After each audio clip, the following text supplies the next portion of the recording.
এক ৭৫ বছরের বৃদ্ধা ৮০ বছরের বৃদ্ধের বিরুদ্ধে ডিভোর্সের মামলা করল। মামলা যখন কোর্টে উঠল, বিচারক বৃদ্ধাকে প্রশ্ন করল,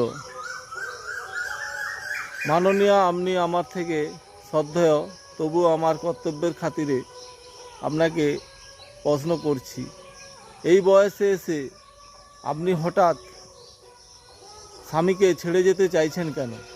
এই বয়সে তো আপনাদের একে অপরকে পাশে থাকাটা খুবই জরুরি।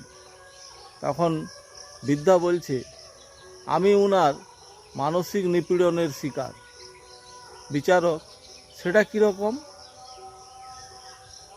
না, উনার যখন মুড ভালো না থাকে তখন উনি আমাকে যা নয় তাই কথা শুনিয়ে দেয়।